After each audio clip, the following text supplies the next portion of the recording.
estamos aqui na construção do labirinto de chakra, que é uma geometria sagrada, onde a gente caminha para o nosso centro e depois leva essa sabedoria desse sagrado para fora. A gente faz uma apresentação, se depois você quiser tomar um café, alguma coisa, a gente... Tá? Tudo bem? Bom, então, bem-vindos aí, né, esse encontro nosso mensal de Ética Viva, onde a gente nos unimos, né, enquanto humano com todos os seres do reino. Nós vamos nessa aspiração, nesse aprendizado e com o coração do cosmos para que a luz desça à Terra. Então, momentos de muitas inspirações, a gente busca nesse dia de encontro aqui com os temas variados. E aqui na Ecovila Aura a gente tem um mote que é a cultura de paz. E para que a cultura de paz exista, é preciso que a gente se harmonize com todos os reinos, entre nós e com todos os reinos. E também, se estamos numa escola para aprender a cultura de paz, existe uma inspiração de uma hierarquia cósmica que conduz o nosso planeta em diversas religiões, em diversas filosofias, em diversas inspirações para que a gente possa se encontrar e expresse esse arquétipo da humanidade dentro dessa união de corações. E, então a gente trabalha o meio ambiente, a saúde, a cultura, a política, a comunicação, a espiritualidade. Está faltando um. Bueno, vamos lá. Então, dentro desses 8 núcleos, né, que o pessoal, os ecovileiros trabalham, a arte, opa, total, né, que é um dos símbolos da bandeira da paz e da cultura que a gente tem aqui, que um dos círculos é a arte, a ciência e a espiritualidade. Diz que quando esses 3 círculos estiverem nesse seu potencial de expressão, isso mostra um avanço da comunidade humana. A luz da comunidade humana, ela vai ser expressa por esses 3 símbolos com todas as suas atividades, né? Com toda a sua expressão. E aí hoje a gente, depois de ver o professor Afonso na UPD, ele me inspirou, terminou que eu gostei que ele falou de ater-construtivista, que é esse movimento de conexão das técnicas agrícolas ou dos cultivos respeitando a comunidade, o solo, a geografia da onde a gente vive. Então, quando terminou, eu fui atrás do Tivelli. A primeira coisa que eu fiz foi cutucar as costas dele. Falei, Tivelli, essa é uma coisa que me inspira muito. Como é que a gente comunga, como é que a gente faz essa leitura com o local que a gente vive, entendendo que nós estamos num organismo vivo. Como é que esses seres se expressam. E aqui, como eu sei que o Tivelli tem ali a ciência e a espiritualidade dentro dele, eu falei, vou convidá-lo para este momento. Então, nós estamos aqui. E acho que vale, assim, uma apresentação. Seu Luiz Rosa, que é o nosso anjo colaborador daqui, que cultiva, tem lá as frutíferas dele, né? Banana, laranja, limão, entre outras cocitas, né?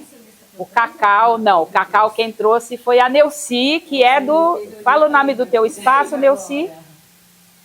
Fala o nome do teu espaço. É Galpão Floresmilha, no sítio Xingu. Agora conte aí o que você faz lá. A gente está lá desde 2018, a gente chegou lá meio com uma ideia de fazer um espaço que nem aqui, da Ecovila, para ter um espaço que pudesse atrair pessoas que quisessem fazer mais conexão com a natureza. A gente fez 3 vivências, A primeira foi de cultura da paz, da Unipaz. A segunda foi um ritual de renovação com uma Feng Shui, uma taróloga, uma Feng Shui. A terceira foi um carnaval na horta com as crianças, em 2020, e aí veio a pandemia. Tá. E aí a gente falou, o que a gente vai fazer? Eu já estava fazendo cursos de agrofloresta, tinha acabado de vir de um curso de galinhas em sistema agroflorestal e resolvi que eu ia fazer um SAF. E fiz um pequeno SAF no terreno lá em casa, com 8 canteiros, na enxada. Eu, a Aline e o seu Milton, que hoje trabalha lá, nos ajudando também. No ano seguinte, em 2021, aí já pensando mais numa leitura de paisagem, já usando mais os conhecimentos que eu tinha, a gente falou, vamos plantar alcachofra. Porque é uma flor que eu também gosto muito de flor. E aí eu falo, eu quero plantar, mas eu quero plantar uma flor que se coma. Qual? Não quero couve-flor, não quero brócolis, eu quero alcachofra. Aí eu plantei alcachofra, nessa hora a gente já estava fazendo parte do grupo, na feirinha que tinha lá na UPD. Feirinha de agroecologia. Isso, na feira de agroecologia. E foi muito legal, por 3 anos. Aí você levava, agora eu acho que é o tchan do teu sítio, além da alcachofra, as flores comestíveis. Isso. Né? Que a Neuci tem uma afinidade, né? Sim, com as flores gosto comestíveis. Adoro comê-las, adoro estudá-las. E elas trazem nutrientes que a gente não encontra em outras plantas. E fora que elas embelezam os pratos, né? Elas são uma coisa. Traz a arte gastronômica, visual e no paladar, né? E daí a gente tem mais, eu esqueci de falar, o seu Luiz, ele é um plantador de louro também e fazedor de mudas. É verdade. Né? Você quer falar um tico dessa? Não, a gente tem uns pezinhos de louro, a gente faz umas artes com louro aí, né? Faz uns enxertos para porquia, faz umas podas. E é o que a gente gosta de fazer, né? Então, é uma arte, fazer muda é uma arte. Sim. Aí a gente tem também o que a Sandra trouxe limão do espaço aonde você... Do seu sítio. Bastante limão agora. Mas eu não sou assim eu confesso que eu já estou lá há algum tempo e produzo muito pouco. Fico muito dividida entre, eu sou de praia, né? Eu sou da praia, eu sou da porta do mar. Eu fico dividida entre esse mato e essa praia.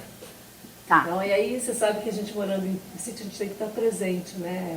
É muito dinâmico e você sai, eu tenho filhos que moram no Nordeste, aí você volta depois de 2 meses, as pessoas que estão cuidando nunca cuidam como a gente acaba, né, querendo de repente. Mas assim, é um espaço muito gostoso, tem nascentes, tem o que é principal, eu acho que tem um valor imensurável, a água. Então, a água é muito boa lá do sítio. E estou assim, aguardando alguma coisa, alguma parceria que me dê mais estímulo, né? Estou vindo agora com uma maior frequência aqui. E eu fiz naturopatia, mas assim, o meu lance é fitoterapia. E a gente, quando faz esse curso, abre um leque, né? Você aprende massoterapia, mas é tudo meio pincelado, aí você se aprofunda no que você mais se afina, e o meu é fitoterapia. Maravilha. Então, faço as tinturas, faço muitos chás, mas é uma coisa mais assim, caseira, para mim, para familiares, para amigos. Não ampliei, assim, em forma de trabalho mesmo, né? Onde fica o seu sítio? Aqui pertinho. Fica, sabe, a Darcy Penteado? Você conhece bem São Roque? Não, mais ou menos. Darcy Penteado, sim. Fica vindo pela Raposo antes do Vila Roça, uma entrada. Tá. A gente segue uma placa que chama Ashram. Quem conhece o Ashram, Ashram, da Surya do Chandra, é caminho. Aí a gente tem aqui essa cesta de verduras da Marília, que é do Fernando, agricultor, o nosso mascotinho. É o Fernando. Então essa... A Marília né, só manda. a Marília, assim, o Fernando... Vamos lá, vou deixar vocês falarem. O Fernando eu sei que está na agricultura, a Marília está com os óleos essenciais e etc. Então, se apresenta aí. Ai, gente. Depois você vai falar. A gente mora aqui em São Roque já há 20, 21 anos. E vindo de São Paulo, né? E então é um caminhar de uma mudança de vida, uma mudança de mentalidade, um alinhamento, né, com o local, né? Se ele trouxe alguma coisa ali hoje, né, na abertura ali que me veio isso, né? Como a gente se conecta, bom, é o tema, né? Mas é muito profundo porque esse lugar onde a gente se coloca e pousa ali, começa a transformar a gente, né? Então começa a vir coisas realmente e a gente ser nessa postura de ser canal disso tudo, enfim. Então é um caminhar bem, parece que a gente não vai acabar nunca, né? Porque aprende, quanto mais você estuda, você vê que você não sabe nada, né? Tenta de novo outra coisa. Isso que a gente tem apoio técnico aqui em São Roque, né? Que é uma maravilha. E aí eu comecei, né, lá quando a gente veio morar aqui com horta, né, que é o que todo mundo fala, eu vou plantar, vou fazer, né, tem erva e tal. Então já nesse caminho assim já fiz um monte de coisa, né? Então essa Fernando e o Fernando vai fazer 19 esse ano, o Vicente faz 17, foram criados aqui. Então também é esse olhar de tentar trazer para eles, né, um contraponto ao que tem lá fora. A gente tem essa referência, né, de São Paulo, né, a gente é de lá, então, né, quando a gente mudou para cá e voltava muito e tal, e aí chega uma hora que você fala, nossa, eu escolhi essa vida, então vamos valorizar. Então tinha hortinha, tinha ervas, e então já faço ainda cosméticos naturais, sabão. Recentemente a gente participou da feira, né, agroecológica na pandemia, já há alguns anos a gente entrou em contato com, né, indo atrás de se aprofundar, tal. A gente tem aqui em São Roque uma unidade, hoje é regional, né, de pesquisa e desenvolvimento, né, Tiveli? Eu quando fui lá para o PD, eu tive o primeiro contato, eu tive com o seu Issal, que era um pesquisador mais antigo que hoje já é aposentado, e depois com o Tiveli, né, e assim, a gente, quando eu tomei contato realmente com a agroecologia, aí deu uma outra dimensão, né? Foi além de ir fazer a hortinha e ter as ervas e tal, porque é algo assim muito mais profundo e que traz realmente uma conexão, uma visão que é diferente, né? Então vai instigando, vai provocando a gente a se transformar, realmente alinhar com aquela força que a gente sente que né, a natureza traz, a terra, enfim. E cada vez eu estudo mais, né? Já que isso ele trouxe, né? O Fernando já tem alguns anos, a gente participou da feirinha. O Fernando começou comigo também na feirinha, a gente começou a ter mais a parte de horta, né? Hoje o Fernando fornece um pouco ali, como a gente não participa mais na feira, ele fornece alguns lugares em São Paulo e para pessoas conhecidas aqui da região. E eu, desde 2020, com o meu marido Marcelo também, né, super provocando e fazendo as coisas, vamos lá, vamos plantar um monte de erva. Eu falei, vamos mesmo. E aí depois a gente comprou o destilador, então a gente começou a destilar óleos essenciais, né? E eu já tinha feito o curso de destilação, de aromaterapia, e aí é um outro mundo, né, um outro leque que se abre, e aí a gente vai... Enfim, vai entrecruzando com um monte de coisa. Esse ano a gente está fazendo um curso super legal, que é de florestamento lá em casa, então, de árvores nativas, né? Então, é um curso que vai durar aí o ano todo, não é? A gente está fazendo o curso, não, a gente não está dando o curso, a gente está recebendo o professor e a turma que vão lá, a gente está aprendendo junto, né? A gente abriu um sítio para fazer esse curso e é isso, né? Acho que é um constante aprendizado, né? Morango, né? O morango, esqueci do morango. Isso que eu ia falar, Você esqueceu das flores, esqueci do morango. A gente cultiva morangos num sistema, né, orgânico também, livre de... Não é a coisa mais agroecológica, assim, né? Mas, enfim, é um morango que é possível sem veneno e cuidando da melhor forma que a gente consegue aqui, né, levando em consideração o clima e tal. E é assim, é isso, tem que aprender, é muito trabalho também, e muito que é importantíssimo, aprendizado. que é o conselho. Ah, então, então Que isso você é É a presidente do contribuição conselho, para a né? comunidade, né?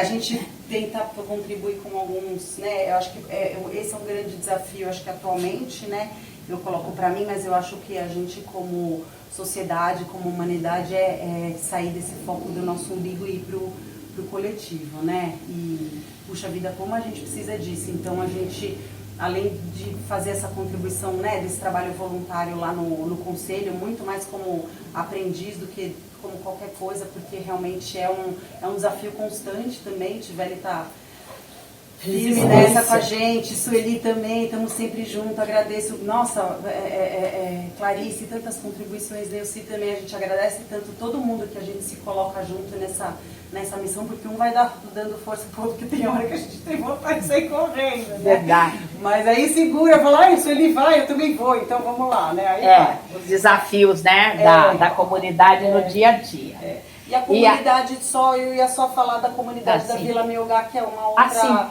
uma outra, né, iniciativa que a gente participa. O Marcelo está lá hoje em reunião, né, de manhã a gente tem uma reunião todo mês. Hoje eu falei, então eu vou, né, ficar com a Sueli, né, vir aqui com a Sueli, o Marcelo vai para lá e depois vem almoçar. Que é também esse proposta de uma ecovila, né? É um movimento da gente aprender e construir algo que seja coletivo, de sair do umbigo e ir para o coletivo. Então a gente está sempre nesse exercício. Uma hora é capaz que a gente consiga, né, Silvia? Enfim. E aí, assim, então assim, eu peguei essa parte porque o que acontece aqui? Eu vou buscando o que é que a nossa comunidade pode ofertar para a gente se nutrir. De que forma, o que eu posso oferecer e o que eu posso receber. Esse é o que está na mesa. Agora a gente vai assim para o outro lado, para as artes. A gente tem aqui a Silvia, eu vou pegar o seu ponto forte, que é ser a coordenadora do projeto social dos Amigos da Estação e a aspiração da gente ter o Parque do Trilho. E além de que a Silvia é uma literata ímpar, né? Então vamos lá, Silvia. Você pode falar um pouco do que nos une, o que traz a gente nessa unidade que une corações pela transformação, né, dentro da nossa visão de mundo? Sabe que eu me emocionei um pouquinho? A gente, depois que eu falar, não sei se o Fernando queria falar. Eu pulei uma fotinha, mas tudo bem. Não tem problema. Ele vai falar rápido. Não, pode falar. Eu me emocionei porque eu Vou acho puxar que um pouquinho, assim, pode tem fazer. Só colocar nessa mesa aqui. a gente sabe como a palavra é uma coisa Obrigado, importante, tá? né? Como ela é. Então, quando a gente fala de letras, de palavra, né? A gente é um alimento, né? É um alimento. E eu me emocionei muito porque eu queria muito vir aqui, assim, muitas vezes eu quero vir aqui, né? Só que a gente tem compromissos tantos e eu falo, não, tem que abrir, porque tem um coletivo mesmo, uma comunidade, uma comunhão que eu nem sei bem explicar o quê. Tem um pouco dela que vamos dizer, um pouco misteriosa, que a gente fica sempre aprofundando sem entender direito, mas às vezes vai dando uma luz, hoje deu, né? Porque eu cheguei aqui, aí a gente começou a conversar e eu lembrei, não sei porquê, de um livro. Eu sou psicóloga e fiz muito tempo um trabalho. Hoje eu moro em Mailasca há 5 anos, mas antes de nascer, meus pais já tinham um sítio, já vinham para cá e então eu sempre vim, né? Mas nunca desse jeito que eu estou hoje, né? É uma outra coisa. E agora, 5 anos depois, é uma profundidade muito maior mesmo, sabe? Que eu sinto. Mas eu lembrei de um livro, uma das minhas atividades como psicóloga é o atendimento domiciliar a famílias de recém-nascidos. Então, nascia um nenê, eu ia na casa. Trabalho com esse comecinho da vida, que eu brinco, o viveirinho, né? Em vez do berçário, o viveirinho lá. E e lá então, sei lá, talvez 15, 20 anos atrás, eu li um livro que chamava O Agricultor e a Parteira, de um obstetra que chama Michel Audin, francês, e que ele faz uma correlação entre as técnicas do parto e as intervenções que não deveriam ser feitas para que a vida se desse de uma maneira mais harmoniosa com um todo. Então, muitas vezes eu me encontro aqui no meio desse viveiro de novo, sabe? Assim, embora nesse momento eu não estou mais atuando desde a pandemia, que o atendimento domiciliar foi uma coisa inviabilizada, fiquei só atendendo por online, né? Mas de qualquer maneira, assim, tem essa integração que você estava falando. Acho que é por isso que eu me emocionei um pouco, porque eu sei do que você está falando sem ainda saber dizer, sabe? Lá na estação, é assim, é um trabalho que eu herdei uma certa missão da minha mãe, que chamava Chiara, porque ela, 20 e tantos anos atrás, 23 anos atrás, ela chegou para morar aqui. Morar mesmo, porque ela, como eu disse, ela já vinha como sitiante, veio morar. Nessa época, ela descobriu que a estação Mailasc estava ferroviária, né, estava muito deteriorada. E ela e algumas pessoas do bairro se uniram para proteger e preservar o patrimônio físico, né, e começaram a desenvolver atividades socioeducativas lá, especialmente uma biblioteca de leitura e tal. Bom, no final da vida da minha mãe, eu tive muito mais perto dela, eu vinha de São Paulo para ficar com ela e fui acompanhando, e em 2019 ela faleceu, então para animá-la eu levava a minha mãe na estação. Eu sempre fazia uma ou outra coisa lá para ajudar, ou mesmo com crianças, a gente fez oficina de brinquedos que as mães faziam para os bebês, junto com os bebês, então várias coisas assim. Mas, assim, mais continuamente foi para acompanhar minha mãe. E aí, quando ela faleceu, eu estava envolvida nisso, né? Era um trabalho que foi ficando, né? Foi vindo. E tinha que continuar. E ela estava muito sozinha naquela época. E nesse tinha que continuar, em 2017, mais ou menos, ela já estava sozinha, assim, segurando isso que você falou, que às vezes o grupo está esmorecendo, você fala, nossa, ainda bem que tem todo mundo... Que é o que puxa o outro. Um puxa o outro. Você fala, não, quantas vezes já liguei para o professor João e falei, ó, estou desistindo, esse negócio de arvoreta, nossa, não deu. Aí ele vai lá e fala, não, peraí, isso aqui, depois é ele, depois é outra pessoa, cada vez, né? Eu falo João porque foi uma amizade importante que ocorreu, porque a partir da chegada dele como professor aqui, uma amiga comum, que nem é de São Paulo, de Paraty, nos apresentou e a gente viu essa coincidência e eu apresentei para minha mãe e ele já queria conhecer minha mãe e a estação e tudo, tudo foi se constelando, né, a favor de existir hoje um grupo que é lá da estação Mailasc, que a gente acabou de ter um documento com CNPJ e tudo. E o Arvoreta é porque o Mário de Andrade é uma pessoa muito importante na literatura brasileira, na vida pública também brasileira, e para São Roque, especialmente pelo sítio da Capela Santo Antônio, que foi ele quem adquiriu para preservar. Quer dizer, tem um movimento do grupo da estação de 24 anos atrás, dos amigos da estação, parecido com o que ele fez, né? Que era cuidar, ocupar para preservar e cuidar e tal. E aí, quando ele faleceu, ele deixou de presente porque ele comprou o sítio, né?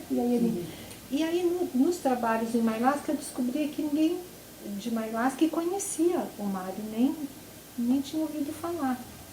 Então, eu resolvi falar, então vamos fazer um grupo de leitura, porque o meu doutorado foi em letras. E aí também tem o lado de psicologia, eu estudei as canções de ninar brasileiras, que era um tema comum às duas áreas. E aí eu fui me envolvendo mais com letras também. Bom, então acho que é isso. Aí a gente fundou o Grupo Arvoreta, que é de crianças e jovens que queiram ler no Mário de Andrade, e agora tem um Grupo Turista Aprendiz, que é uma vez por mês, todos estão convidados. É uma segunda sexta-feira do mês, ontem a Sueli estava lá, né, Sueli? Ontem não, sexta? Sexta. Isso. E é isso. Só um adendo aí que eu acho que é importante nesse trabalho da estação. Como é que você chama esse trabalho dos meninos com a creche e essa... Esse foi depois que a gente... então, é uma história... Então, É o Jardim da Terra, Jardim da Infância, que você está se É o Jardim da Terra, o Jardim da Infância, exato. Porque acontece que a minha mãe estava muito desanimada mesmo, porque duas crianças tinham sido presas por terem sido flagradas cultivando maconha, cannabis, aquela história.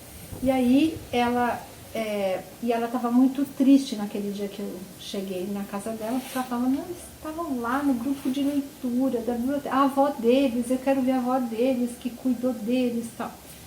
E nisso a gente, essa tristeza toda, fazia com que não fosse existir uma festa que ela estava querendo, ela estava sozinha nesse sentido, sozinha mesmo naquele momento, tentando fazer uma festa para comemorar os 100 anos do nome Mailasque.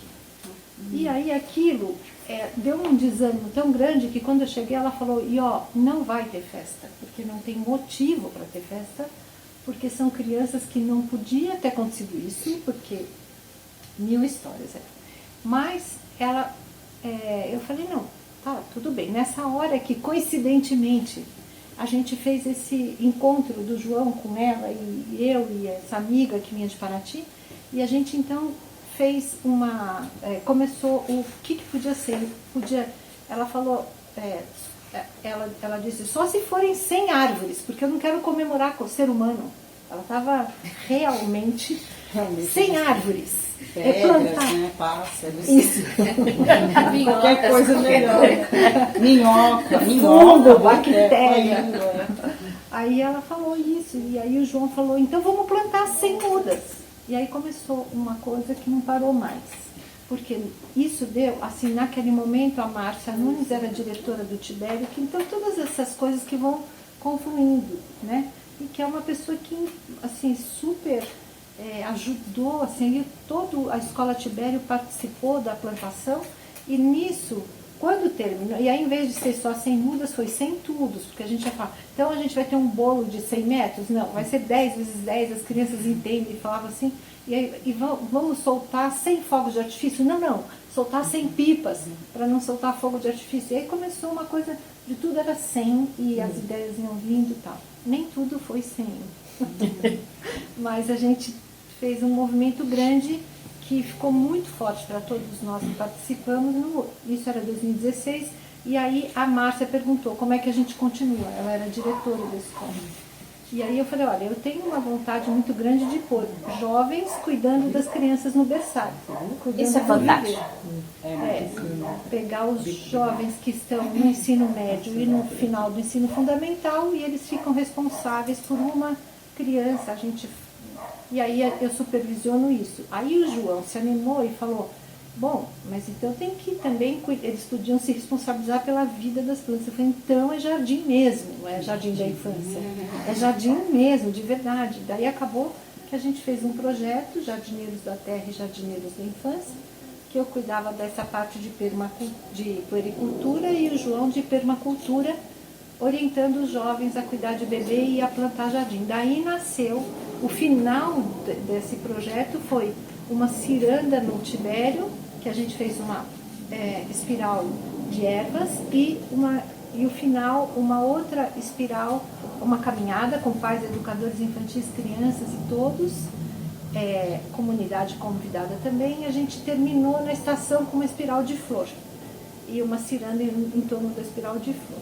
A formatura deles tinha uma boleira que fez um bolo em espiral, a formatura dos jardineiros da infância e da terra. E aí, como a gente demarcou 2 pontos, ali nasceu a ideia de um parque linear. Que depois, Parque dos Trilhos, acho que foi o João quem batizou. Sim. Mas nasceu a ideia do parque linear, que a gente está nessa batalha aí hoje, né? Para formar um parque aqui. Nossa, é tudo isso, gente. Falei Então, muito. E aí a gente quer trazer, ali a gente tem também a moça da comunicação com o Toquinho, que é do Plantar em Casa, além dos cultivos, também é um povo que, gratidão pela sua Eu que agradeço pela aí. Tem Tem tempo que estamos querendo vir aqui, mas... para a gente poder partilhar um pouco de todas essas riquezas, né, anônimas que existem aqui na comunidade de São Roque, né? Então, vamos lá. Deixa a Sua Vanessa vez, falar. Vanessa. Não tenho muito o que falar, não. O suficiente para que você possa expressar aí o que o seu coração tem. Sou esposa do Carlos. O Carlos tem um canal no YouTube, que é o Plantar em Casa, né? E a gente também fica nessa loucura de casa, chácara, plantar. E ele gosta bastante. Eu não fico muito na roça. Quem fica mais é o Carlos. Planta um pouco de uva, planta de tudo um pouquinho. Né? Ele também, a gente dá aulas, tem aulas lá no Plantar em Casa, né? Ontem teve de punk, né, Carlos? Punk, semana passada teve de poda. E a gente também está envolvida Na verdade, nessa assim, área. Mas quem fala mais é o Carlos mesmo. a gente, como vocês, eu acho, a gente faz o que pode, né? Falar bem rapidinho, a gente faz o que pode. Uma coisa pra você também. Não, eu gosto de ficar atrás. A gente faz o que pode, então, na medida do possível, o pessoal acha que a gente trabalha com isso, não. Eu sou DJ, ela é fotógrafa, a gente trabalha com eventos. E deu tempo livre, e isso a gente encontrou como uma inspiração de aliviar a mente, tá? De sair ali. Sair ali. Na verdade, o canal começou porque a gente trabalhava muito com política. E aí as plantas foi uma saída mil, que acho que a gente entrou até demais. E aí, assim, a gente começou com uva, mas depois, quando você vai frequentando grupos igual esses aqui, então a gente entrou com grupos de orquídea, grupos de plantadores, grupos de agrofloresta, permacultura. Então, assim, você vai percebendo que no final tudo é interligado, né? Tudo é interligado. Só tem nomes diferentes, só fazem grupos diferentes. E aí a gente tem agora o Plantar em Casa ali, é São Roque, mas na verdade é divisa com Itapevi, então eu sei que fica um pouco fora de mão de todo mundo aqui. E aí a gente está fazendo aulas lá, a gente trouxe erva baleeira, tem muito lá, a gente faz doação de erva baleeira, pode ter enxerto de uva, a gente ensina, tem outras plantas medicinais também. Então a gente tem aula de medicinal, tem aula de punk, tem aula de orquídea, tem aula de agrofloresta.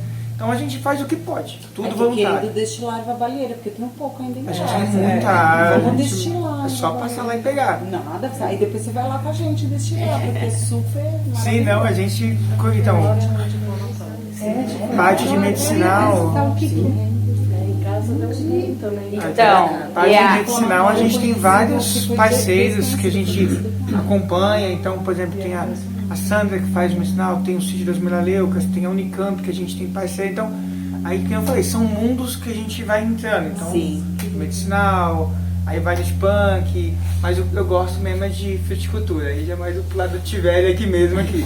Mas tudo, como eu te falei, se interliga. Todos estão convidados a participar lá.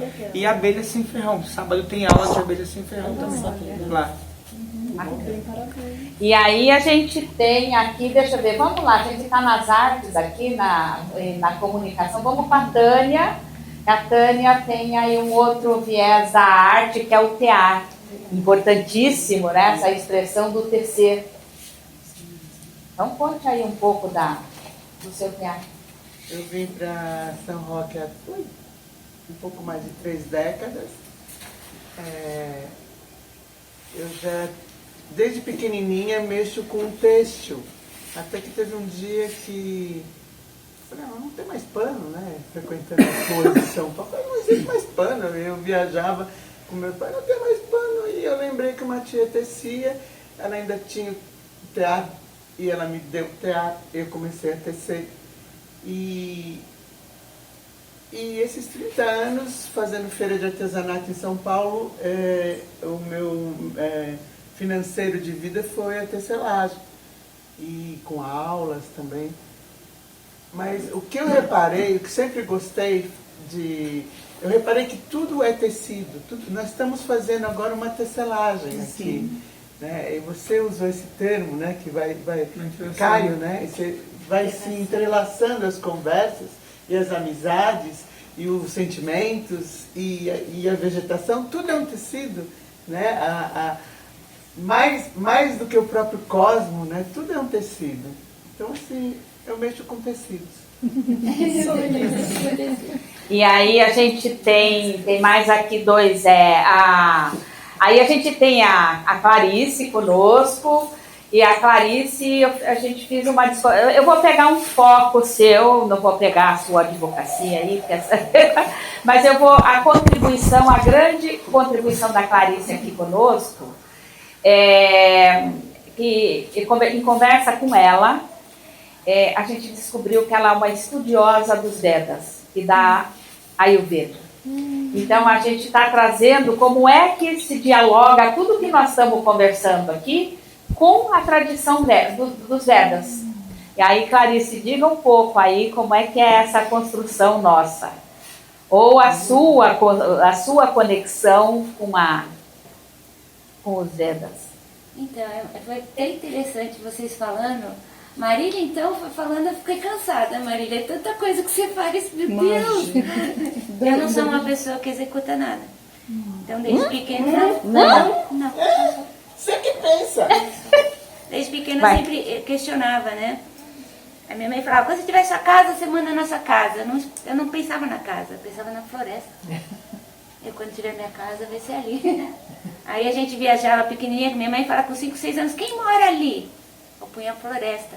Ela procurava a casa do agricultor. Eu nem via a casa, eu via a floresta. Aí eu sempre tive essa coisa de querer entender por que o homem construiu uma casa. Por que ele plantava? Aí eu vejo vocês plantando tudo, eu falo, meu, eu sempre achei isso estranho. Eu achava que não era necessário o homem plantar. Aí quando eu fui estudar filosofia, minha vida inteira estudando filosofia, cheguei nos Vedas, os Vedas falam, o homem planta porque ele se desconectou com a natureza não dá mais o que ele precisa. A partir do momento que ele se desconectou, vieram as doenças, a natureza falou, chega, agora você vai ter que plantar. É um castigo. Aí vocês todos fazem esse esforço de vida para entender, e vai o morango. Aí eu fico só olhando, e falo, olha o castigo nele. E é um castigo gostoso, né? Vai dar um trabalho que E eu acho que são pessoas que vão buscando isso, entendendo esse castigo, e vão buscando isso, e vão chegando, aí vai chegar uma hora que você produz daquela coisa linda. Aí a natureza fala, esse aqui eu não castigo mais. Eu tô dando, e a pessoa acha que ela que fez. Ela que pegou aquele conhecimento, ela que chegou ali, e agora eu sei fazer. Não sabe nada, filho. É isso que às vezes eu acho que me deu, assim, me dá uma coisa, assim, que eu acho tudo muito curioso. Eu acho tudo muito curioso. Sempre. Aí eu vou lá, ouço o Tivério falar, lá no CP, vou lá no conselho. A gente corre atrás, né? É o nosso castigo. Você mora aqui, Thaís? Moro aqui em Mainasca. Aí eu vinha na infância, meu avô tinha um sítio, aí depois não vim mais, nasci em São Paulo, aí depois procurei no estado toda a minha floresta. E aí quando eu fui ver, minha mãe veio aqui e falou, mas o sítio do vô era 6 quilômetros, aqui era São João Novo. Eu falei, era? Nem sabia. Eu vinha com 6 aninhos. Então aquela floresta que minha mãe me trazia, aquela floresta que eu lá no carro falava, quem mora aqui, era aqui. Então, mas você não mora no sítio que era do seu avô? Não, mas é aqui. Mas é do lado. E eu rodei, viu? Fui até Paraty, Bela, que eu gosto de praia. Eu falei, mas por que eu vou comprar lá no frio? Agora tá quente, relaxa, agora ficou quente. Agora fica tudo quente. E é isso, a minha, acho que a contribuição, a gente... Aí eu sempre fui para os orgânicos, né? Que eu achava interessante, né? Os produtores orgânicos, eu tinha 20 e poucos anos, só tinha... Eu fui no interior, falei com o primeiro produtor orgânico que estava vendendo pão de açúcar. Cheguei lá, ele estava cortando tudo, pondo em plastiquinho. Eu vi isso, ele falou, essa primeira leva vai entrar, no primeiro mercado vai entrar orgânico. Olha o que eu tenho que fazer, pôr no isopor. Eu ficava olhando. Aí eu sempre procurei, porque eu queria floresta. E eu não entendo porque a gente faz escavação. Eu ainda não entendo. Eu acho que é um grande castigo mesmo, e os Vedas me explicaram isso. Aí eu caí nos Vedas, aí não sai mais. E conversando com a dona Sueli, procurando os orgânicos, a gente viu que tem muito, né? São só outros nomes. Pois é. E as contribuições, assim, dentro desse olhar da alimentação védica, o que a natureza oferece que é para que o seu alimento seja a sua cura? Então, sabor, saber, paladar, tudo isso está integrado, né? E a Clarice está trazendo um pouco disso para nós. Agora, para a gente poder também dar continuidade, a gente tem aqui também a área da educação, essa representante, eu vou botar a Juliana como a representante da área da educação. Tudo bem, Ju? Tudo bem. Então se apresenta aí para nós e... Bom, meu nome é Juliana, sou pedagoga, trabalho ali na educação faz 6 anos. Antes eu também tentava ali fazer algum tipo de arte com cerâmica, fiquei 7 anos mais ou menos ali fazendo utilitários, decorativos em argila. Cheguei a dar aula também com isso em Pirapora. E quando eu vejo assim, vocês falando de arte, eu me identifico bastante, mas também eu tenho um certo sentimento, assim, um pouco de falta disso, porque no caso as artes para mim foi uma coisa que não conseguia ali ganhar dinheiro com isso, né? Então eu já fui em algumas reuniões que teve lá em Paraty, com a escola de Paraty, eu me lembrei que lá também eles faziam muito cerâmica. E teatro também, gostava bastante, mas aí a vida foi tomando ali um rumo que eu acabei caindo na parte da escola mesmo, uma coisa de que tem mais ali um direcionamento para seguir, um currículo para seguir. E fiz a pedagogia para trabalhar com as crianças, mas eu também gosto bastante dessa parte de plantar, de estar na natureza, de ver ali, né, as coisas crescerem, se transformarem, e procurava assim, algum grupo que também tivesse esse mesmo interesse ali em artes, em natureza, em educação, em alimentação saudável. E eu encontrei aqui vocês, então eu me sinto assim, extremamente grata de estar aqui. Eu vejo que, conforme vocês vão falando da toda a bagagem ali, eu me sinto assim muito aprendiz, assim, muito iniciante. Eu falo, nossa, será que eu posso oferecer para eles? Porque se a gente for ver assim, a caminhada que vocês têm, eu acho que é muita bagagem que tem, mas eu estou aqui para ajudar no que vocês ali precisarem, nas atividades que a gente vai fazer. E eu trouxe a minha menina também hoje, a Helena, está inserindo ela um pouquinho, né, nessa parte de aprendizado, né, de uma coisa mais tranquila, de paz, também uma convivência com pessoas diferentes. E estamos aí, conforme a gente vai caminhando, o que eu puder oferecer, eu estou aqui. Tá, antes da gente passar para o Tidelli, eu só quero... Fernando, você quer dar o seu oi? Tá satisfeito? Fernando. O seu, ele sim é. Coisa rápida. Importantíssimo, Fernanda, você é representante da continuidade. Aliás, temos ali a jovenzinha, né? A Helena, o Fernando, que é o mascotinho, o produtor. Tá. E o... Como é que é o nome como do você caiu nessa vida de agricultor? Então, na verdade, assim, como minha mãe estava falando, desde sempre, a gente sempre gostou dessa parte de plantar as coisas. Então veio assim, né? A gente sempre plantava lá, e desde criança a gente fazia um pedacinho assim, colocava umas mudinhas, desde criança. E aí a gente tinha um espaço lá, e aí eu comecei fazendo de pouquinho. Aliás, o Fernando é o agricultor que fugiu da escola para outros saberes. Né? Fugiu do acadêmico, não que ele não estude mais, mas ele fugiu do acadêmico tradicional para outros saberes. Ousado. O garoto é ousado. Parabéns. E o Luiz, né? Isso. Tá. Bom, eu sou jornalista a vida inteira, me aposentei há pouco tempo. Quando a gente veio morar aqui no sítio, 5 anos atrás, foi uma maneira de sair da loucura toda que a gente vivia em São Paulo. Ficou inviável viver naquela cidade, era impossível. Eu quase fui atropelado 2 vezes andando na calçada. Então foi um momento de falar, não, chega. E aí a gente veio, procurou bastante e tal, e encontrou esse sítio, que é São Roque, divisa com Vargem Grande, perto da... mais ou menos pertinho da Marília, ali no Caetê. Né?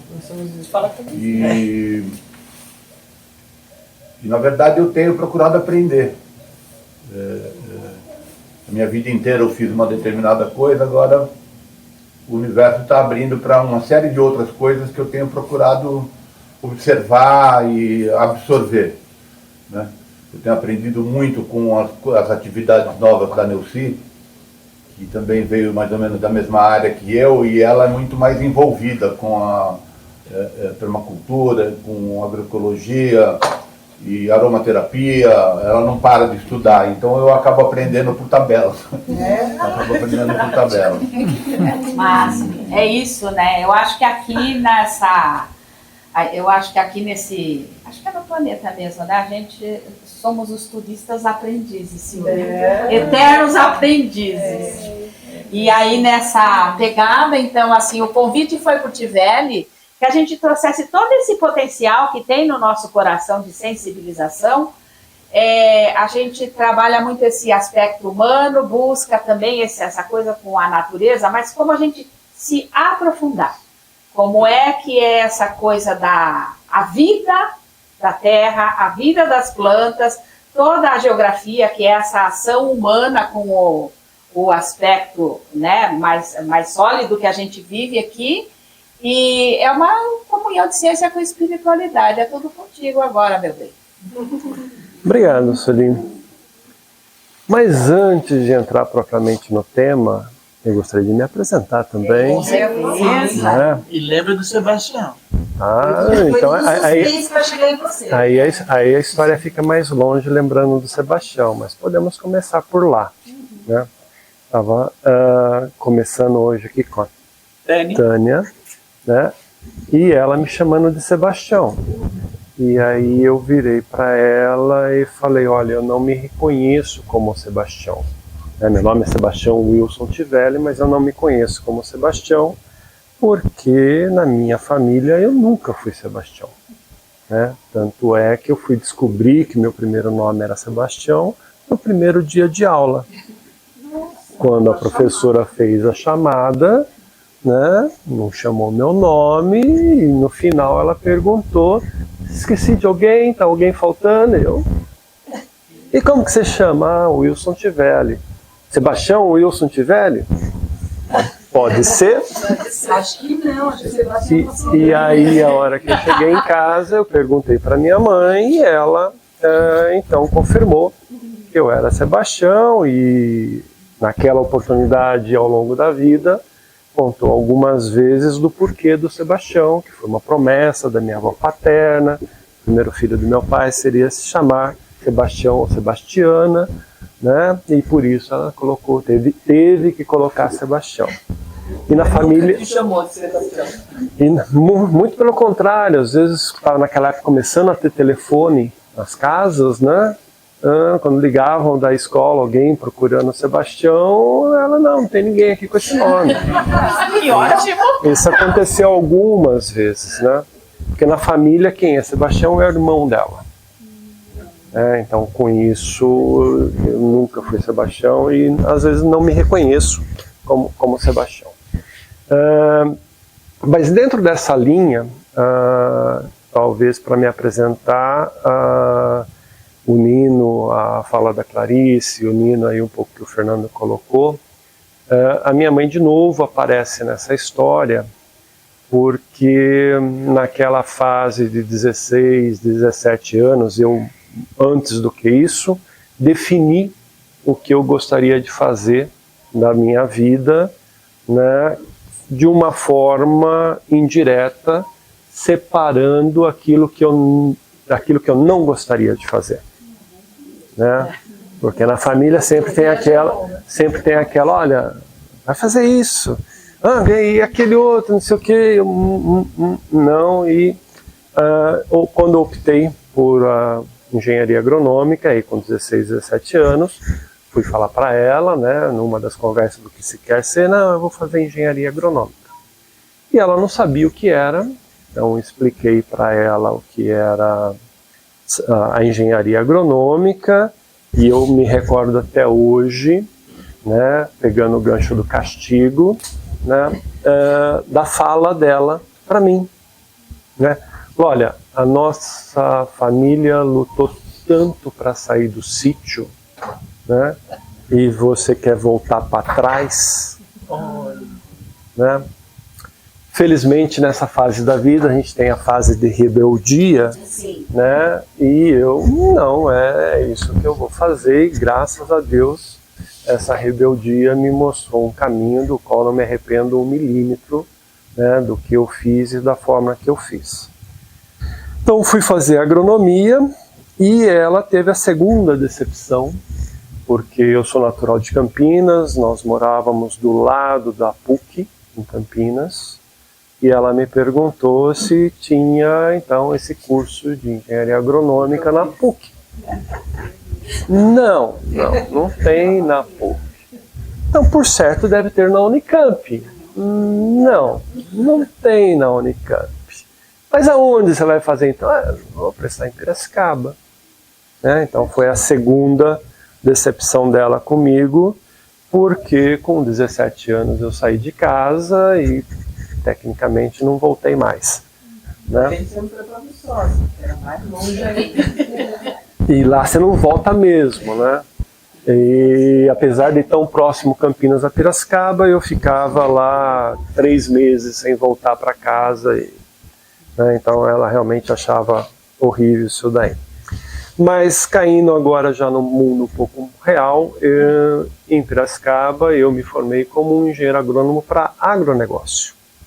Da forma como vocês conhecem o agronegócio, que a adubo que adubando dá, né, era o lema, mas com uma missão de que, na época, os professores falavam que nós, engenheiros agrônomos, tínhamos que produzir alimento para alimentar o mundo. Né? Cansei de ouvir isso da boca de diferentes professores, e a gente acaba um pouco vestindo essa camisa, e horrorizado agora, porque naquela época nós tínhamos 5 bilhões de pessoas no mundo e hoje nós temos 8 bilhões de pessoas. Então, num período aí de 40 anos aproximadamente, nós aumentamos a população em 60%.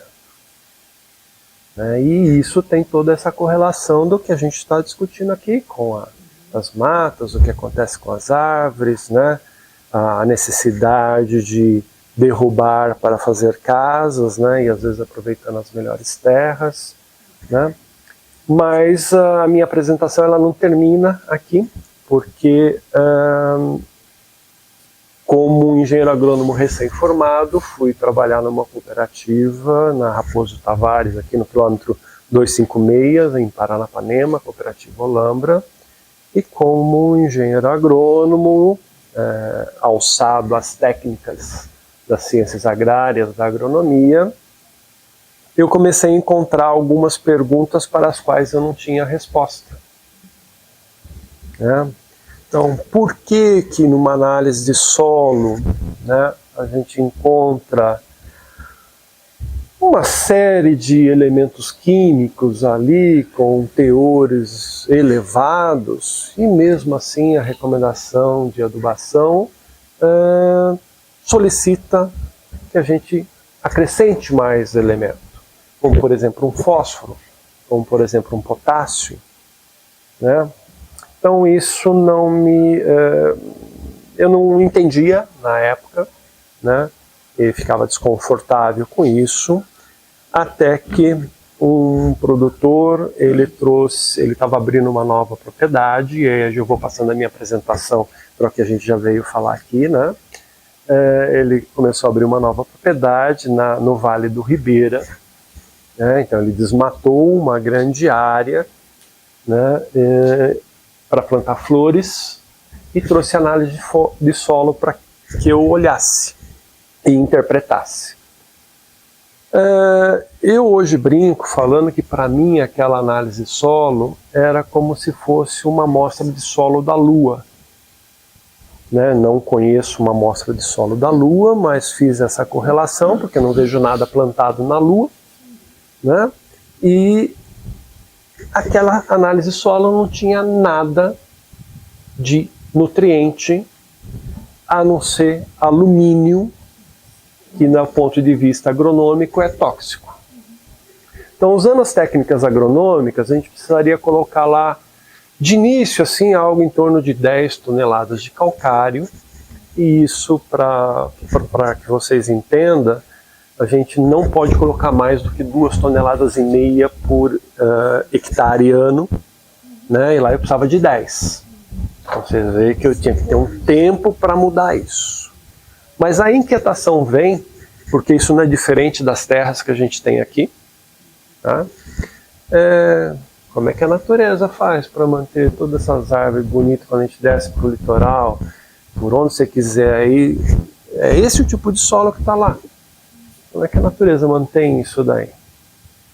E para a agricultura não tem nada, né? Então essa inquietação começa a somar com outras, a gente começa a ler, a perguntar, e aí a gente começa a ter algum conhecimento do que a Ana Primavesi, né, da doutora Ana Primavesi, ela traz, e aí a coisa só piora, né, porque ela fala que nós precisamos de 45, 46 nutrientes para que as plantas desenvolvam, né, e eu e os meus colegas engenheiros agrônomos, né, olhamos para 13, 15 talvez agora, e na verdade quando a gente interfere para corrigir o solo para o agronegócio, corrige 7 ou 8 entre macro e micronutrientes. E os outros? Então aí a gente começa a estudar a parte de fisiologia e entender talvez um pouco do porquê que a gente vai ficando doente, né? Porque os mesmos elementos que as plantas e os animais precisam para crescer, pasmem, são os mesmos nutrientes que nós precisamos para desenvolver com saúde, né? Então todo o sistema agrário que foi desenvolvido com a Revolução Verde da década de 70, ele acabou causando uma erosão nutricional no nosso processo de alimentação, agravado pelo movimento que o Brasil fez de desenvolvimento, da população vindo para a cidade, né? E ficando refém, né, do que se encontra num supermercado para comprar, né? Então, se vocês olham para o que nós temos no supermercado, nós temos lá talvez uma dúzia de frutas às 52 semanas do ano, né? Os colegas meus agrônomos na área de melhoramento selecionaram alguns produtos que hoje não produz mais só naquela época que a natureza conseguiria produzir, né? Então hoje a gente consegue produzir laranja nos 12 meses do ano, né? Selecionou cultivares como o de abacate, por exemplo, que a gente consegue ter abacate os 12 meses do ano, mas a gente não tem uma jabuticabeira, né, dentro de um supermercado, a gente não tem uma pitanga, né, uma uvaia, não tem essas plantas. Eu me lembro quando eu era criança, eu tinha a oportunidade de sair catando e comendo, né, estava ali à disposição, e hoje não tem mais, amora, enfim, tantas outras, né. E assim, a hora que você olha para as verduras, é a mesma coisa, né, você tem lá o alface, o tomate, né, beterraba, cenoura, né, cebola, que é um condimento, mas está lá presente, a batata, enfim, nós temos de novo mais uma dúzia de alimentos que a gente tem acesso, e não todas as diversidades, né, que o Toquinho estava falando, das punks, né? Quantas e quantas vezes eu, quando criança, comia azedinha, Maria Pretinha, né, Major Gomes, né, e tantas outras que a gente acaba comendo, e provavelmente a Helena hoje não conheça essas plantas, né, e não tem a oportunidade de comer, porque é mato, né? Ensinaram pra gente que isso é mato, isso é porcaria, né? Mas é ali que está a diversidade nossa nutricional, né? Que a gente vai buscar aquele traço de um elemento que precisamos para nos constituir, né? E com isso eu coloco e vejo todas as pessoas que sofrem de depressão, né, faltando lítio, né, e eu falo sempre disso porque eu tenho uma irmã, né, que é bipolar, hoje ela está internada, inclusive, né, mas essa erosão genética, alimentar, né, e o estilo de vida, né, que nós somos conduzidos nos levou a isso. E a gente vê movimentos como esse que nós estamos vivendo aqui, né, de seres humanos querendo se reconectar com a natureza. Porque nós somos diretamente relacionados a ela. Né? A nossa qualidade de saúde está diretamente relacionada com a natureza. Então, hoje, o que a gente faz aqui em São Roque, e aí eu volto de novo na minha história, foi uma questão casual, né? Eu vim para cá em 2008, né, para trabalhar nessa unidade de pesquisa da Secretaria da Agricultura e moro aqui em São Roque desde 2011. Né? Vim para cá porque dentro do agronômico onde eu trabalhava a gente não conseguia formar uma área para desenvolvimento dos experimentos orgânicos, e aqui tinha uma unidade com o Dr. Issal, que já tinha tempo e idade para se aposentar e não tinha para quem passar o bastão, né? Então me convidou para vir para cá. No início achei que era brincadeira, né? E aí depois ele confirmou que era sério e infelizmente acabei vindo para cá e dando uma rasteira nele, porque já me mandaram para cá como chefe da unidade. Né? Então ele deixou de ser chefe, o que ele adorou, né? Porque tirou a carga administrativa, né, que é muito grande, e ficou só com as pesquisas dele até ele se aposentar. Então, ele é vivo ainda? Ele está vivo, mas não tão bem de saúde, ele anda bastante tempo internado, né? Enfim, coisas que a vida nos reserva, nos leva cada um com a sua cruz, como eu costumo dizer, né? Mas vejo nesses movimentos a minha inserção aí como provocador, né? E a gente tem várias oportunidades para provocar, porque eu olho sempre para a Constituição Federal, né, que empoderou as pessoas, né, para fiscalizar e acompanhar as ações públicas, né, permitindo essa fiscalização mais próxima. Por isso o dinheiro sai da esfera federal e vem para os municípios. E nós aqui próximo é muito mais fácil de ver o que está acontecendo. Mas falta ainda um cliquezinho aí de virar, né, das pessoas se envolverem mais, né, e saberem como cobrar, né, participando dos conselhos municipais, né, obrigado, Kim.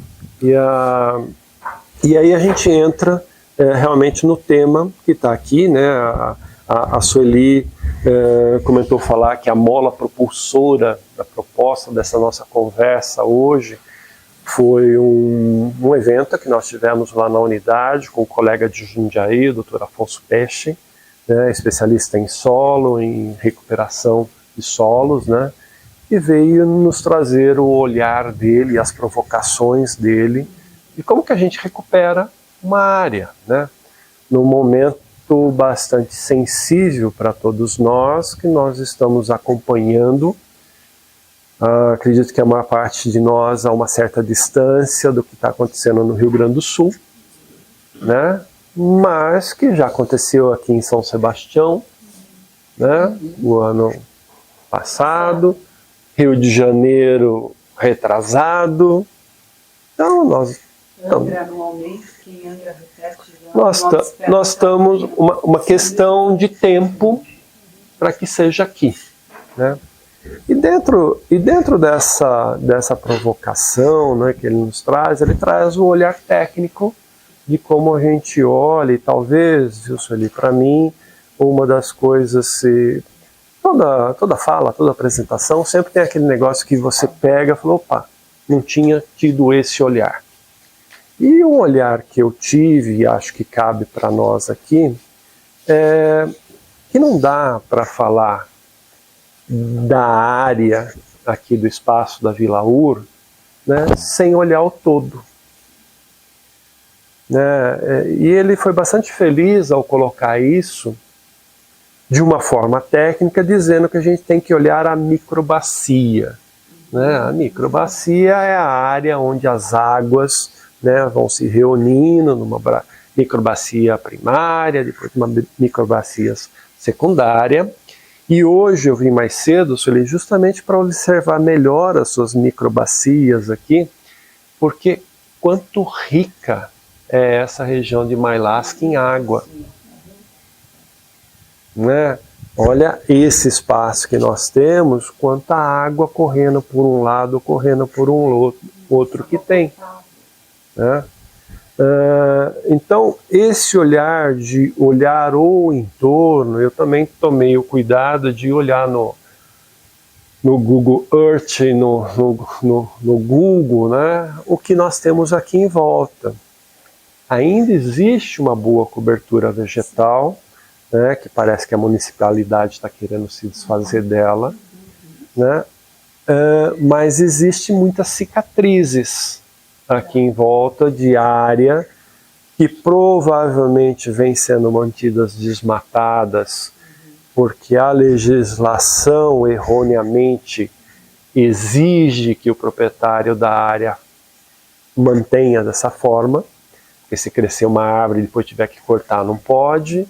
Então nós estamos trabalhando enquanto governo para mudar isso, né? E eu fico feliz em falar que isso já evoluiu bastante nos últimos 10 anos, né, de permitir que a gente plante nativas, né, e depois possa manejá-la, né, inclusive com abate dessas árvores, se necessário for, se for esse o plano de manejo. Mas legalmente ainda não dá para essa capoeira que forma aqui embaixo, no espaço que eu aprendi hoje, que chama Rio de Janeiro.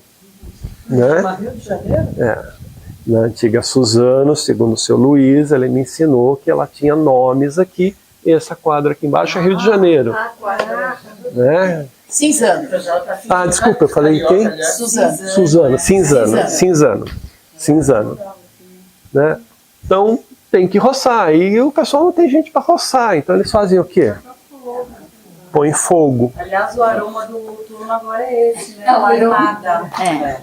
No dia das mães, Ontem tava... no dia das mães eu acordei, né, um cheiro de fumaça dentro de casa, né, o centro de São Roque estava uma névoa de fumaça, né. Então essa é... Eu viajei essa semana, meu Deus. Então essa é a nova onda que existe, né? Você vê queimando para tudo quanto é lado, apesar do absurdo que acho que quem está aqui considera isso, mas é uma técnica agrícola que as pessoas não perderam o costume de fazer, né? E não... Teve até um sentido lá atrás nas comunidades indígenas que usavam isso. Indígena e quilombola, né? Tinha quilombola, essa, sim. A prática da queimada. Essa prática. Lá era... mas em pequenos espaços, lá aí deixa para se recuperar, e acho que a gente já passou esse ponto, que inclusive as aldeias indígenas que tem no sul de São Paulo, ali em Parelheiros, já nos procuraram, eu já tive lá, que eles querem alternativas para não precisar pôr mais fogo, né? Então, os próprios índios já perceberam que não dá para continuar nisso, e nós estamos, né, precisando evoluir mais rapidamente para isso. Então, dentro do que o Dr. Afonso Peste nos trouxe, ele traz esse olhar para fora das propriedades. Não adianta eu pensar a minha propriedade, a gente tem que pensar a microbacia.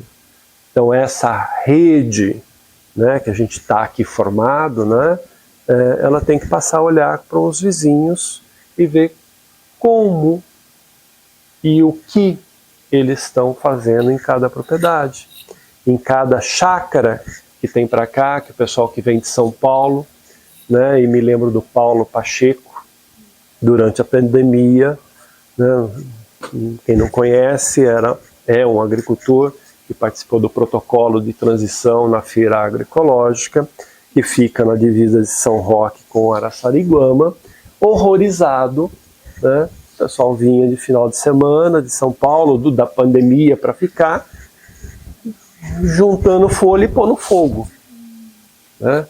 Então, isso precisa mudar e esse é o olhar que a gente tem que ter aqui com todo o entorno. Muito bonito sair plantando árvore, né? Mas que árvore? Será que eu sei o local que é adequado para ela crescer? Né? Ela vai gostar de onde eu ponho? Eu estou colocando uma árvore que é para sombra ou é uma árvore que precisa de luz? Né? Essa árvore ela tem um sistema radicular que é pivotante ou ele é mais ramificado? Ela gosta de uma área mais úmida ou de uma área mais seca? Né? Quantos anos ela tem de vida que ela vai ficar lá? É uma árvore de clímax ou é uma árvore que é pioneira para fazer sombra para que as de clímax formam? Então, assim como vocês ouvi de várias pessoas aí falando que a cada curso, a cada nova área que se abre, né, você aprende um monte de outras coisas e cria muito mais dúvidas, né? A mesma coisa é num sistema de produção agroflorestal, né, ou na formação de uma floresta, onde a hora que nós vamos montar um sistema agroflorestal, você tem que saber tudo isso, saber como que a planta cresce, que posição que ela gosta, como que é o sistema radicular, velocidade de crescimento de uma planta para outra, né? E isso precisa fazer na microbacia como um todo. Não adianta fazer aqui só. Porque se eu faço aqui, o vizinho ali não faz, ele vai pôr fogo, esse fogo pula para cá. Né? Não tem biodigestor, não vai tudo ali. Então, a gente tem que olhar como um todo. E começa a trabalhar a microbacia, né? E São Roque tem, salvo muito me engano, no levantamento do plano municipal de meio ambiente, 3.000 nascentes, né? São muitas nascentes para serem cuidadas, né? Que é o que abastece parte da represa de Itupararanga, né? E o Médio Tietê. Então, essas são as provocações. Eu deixo aí para vocês fazerem pergunta e aí fica mais fácil a gente ir falando. Falar, Clarice. Quando eu vim para cá em 2000, eu estava fazendo paisagismo, né? Aí eu fiz meu TCC por aqui. Eu vi que tinha muita árvore trazida pelos europeus. E elas estavam muito consolidadas. Aí, né, tinha essa coisa, plantar nativa. Nossa, mas aqui na região já tem tanta árvore exótica. Já está tão considerada, como é que fica essa questão? Não consegui essa resposta na época. Porque eu achava que já existia um ecossistema, assim, os serelepes já estavam acostumados, eu peguei um pouco da fauna, estava uma coisa já coesa. Como é que faz quando o humano vem, traz a sua cultura, né, frutada, e ali a coisa fica mais ou menos já estabelecida e rolando bem, aí agora a gente volta para os nativos, como é que é isso? É interessante a sua observação, porque nós estamos falando aqui só de vegetais e os animais, né? Porque a gente vê para cá muito pinos, né? A gente vê muito eucalipto, né? Tá cheio para cá, né? Mas no 2000 mais ainda, tinha menos eucaliptos mais. Mas nós temos uma quantidade enorme de fauna que precisa se alimentar e precisa viver. Fica à vontade. Né? E quem come eucalipto? Koala. Nós temos koala aqui? Na Austrália, perfeito para eles. Ah, mas o eucalipto é australiano. Né? Mas a gente não tem koala aqui, não trouxe koala. Né? Tem as abelhas conseguem tirar mel de eucalipto. Tá. E os esquilinhos, Um período serelepe bem curto. Isso bem na época que o serelepe era daqui por causa dos gerivás, né? E depois eles se acostumaram a comer os pinhos. Aí eles voltaram, por causa dos pinheiros. Aí veio essa dúvida, eu falei, bom, ele já existia, ficou algum remanescente deles aqui, e aí depois você introduz uma árvore que dá alimento para essa fauna, ela volta, comendo outra coisa. Aí me parecia que tinha uma integração, porque se vieram dos italianos e trouxeram isso, eu falei, se reviver essa fauna, na minha cabeça na época ficou um pouco isso. Mas cadê a nossa escutia? Não, aí não. Cadê as nossas ancas? Né? Um pouco tá voltando as onças agora. Né? Então... Também não. Ele tá soltando todas as estradas, mudando sempre no Google, não é mais estrada do que primeiro. Já tem rua, não sei o quê. Mas tudo que tá transformando em rua. Então eu olho um pouco também para a fauna, né, que a gente vai perdendo, que é parte dessa erosão que a gente tem. Genética e a genética.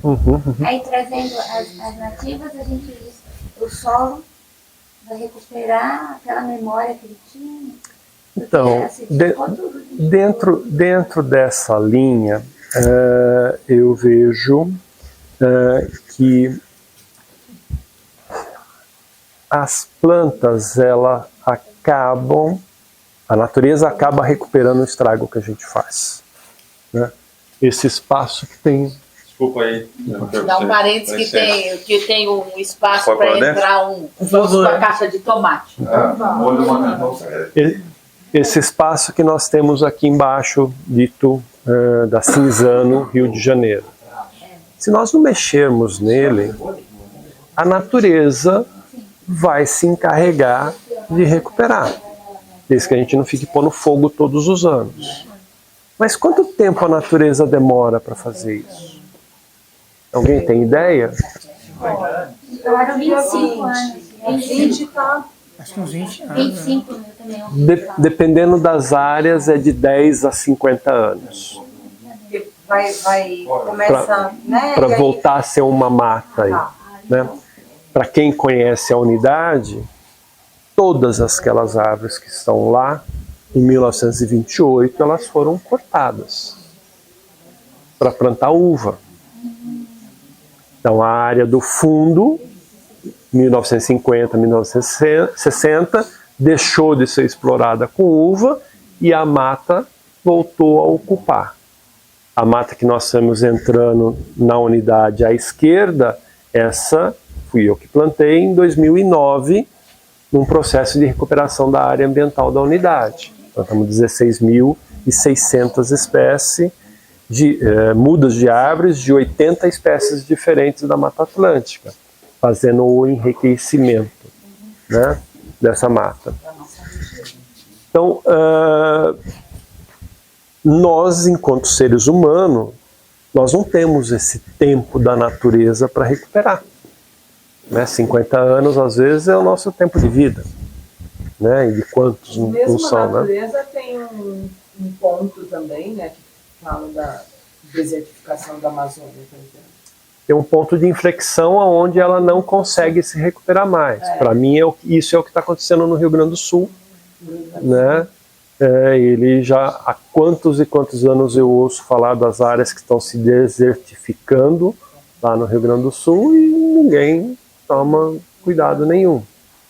Então tem ponto que não tem mais como recuperar. Tem uma propriedade que eu olho desde 1995 na Castelo Branco, no quilômetro 177, que nessa época eu fazia doutorado em Botucatu, e eu vi eles fazendo um estrago na área. Você acompanhou, ano? Até hoje ela não se recuperou. Nós estamos falando de quase 30 anos. É uma área ali que com 50 anos não vai se recuperar. Porque passaram 30 e você olha, tem uns fiapos de matinho vindo assim, que você fala, nossa, não vai. Né? Então, claro, isso depende do solo que você tem, né? E da vegetação em volta para funcionar como banco de semente. Né? Porque se eu não tenho mais a cotia, eu não tenho mais a anta, mas eu tenho um passarinho e de vez em quando lá passa, né, e faz a necessidade dele e leva a sementinha lá. Então talvez, se eu quiser acelerar esse processo aqui, é pôr umas estacas ali, estender um fio de arame para que o passarinho pare, pouse e comece a recuperar isso daí. Passe um fio de arame ou qualquer coisa, você vai ver quantos passarinhos para e você vai mudando o chão embaixo, né? Então, a gente provavelmente vai ter que ajudar a natureza a acelerar esse processo. Interessante. Não sei se soma, aí a gente teve uma experiência, né? Minha mãe, minha avó, eles moraram um tempo numa ilha, onde hoje é o Parque das Araras, no Paraná, no meio do Rio Paraná mesmo, divisa com o Paraná com o Mato Grosso do Sul. E como o rio subia, alagava, teve que todo mundo sair, uma ilha grande mesmo, todo mundo saía. Eu acho que em 81, quando eu cheguei E aí a gente foi fazer uma visita lá, acho que na pandemia, a gente pediu autorização, tudo, entrou na ilha. Minha avó sabia onde ela morava, minha mãe sabia onde era a casa, mas a gente, para entrar foi difícil, a mata completamente fechada. A gente foi com drone, não consegui subir com drone, porque eu não achei espaço livre. E a gente não achou vestígio, era uma vila. E não achamos vestígio de nada. A mata se encarregou de dar conta de tudo. Então, assim, minha avó sabia, minha mãe sabia, mas não tinha nada semelhante à memória dela. Assim, não tinha nada, não tinha nada. Só copa fechada. Eu imagino que tenha sido em 83. Foi o ano que eu entrei na faculdade e nós tivemos um verão muito chuvoso. E naquele ano estava se enchendo Itaipu, o lago. E eles tinham programado para encher em tantos meses e choveu tanto que precisaram uma missão emergencial lá de recolher os animais que iam ficando nas ilhas, né, porque encheu muito mais rápido o lago do que eles tinham programado para que fosse enchido. E foi em 83. Então, Da recuperação. Mas é proibido a entrada, é proibido o homem começar a chegar lá de novo. Aí, é verdade. Aqui, quando nós chegamos aqui, dá até para ver pelos mapas como era a vegetação. Então, agora eu estou pegando este local em específico. O seu Luiz conhece bem mais que eu, que ele acompanhou toda a história aí. Tinha pasto, tinha um bando uma horta aqui atrás, que a gente ainda tenta preservar em um pedacinho. Aqui embaixo tinha um pomar. E, bom, daí por algumas questões da gente querer organizar uma comunidade, não, isso começou, a gente não tem ninguém trabalhando, a vegetação está crescendo espontaneamente aqui. E os vizinhos falam para mim, você é louca? Porque você não vai desvalorizar toda essa terra, né? Não vai ter mais área. Ela não tem mais valor comercial. E é muito interessante porque no começo tem o vizinho que às vezes tem umas vacas, ele falava, pode pastar, levar o seu Rubens, que era o antigo dono, deixava pastar aí. Eu deixava. Aí, mas para as vacas irem pastar, tinha um funcionário dele que vinha e cortava todas aquelas árvorezinhas que estavam crescendo.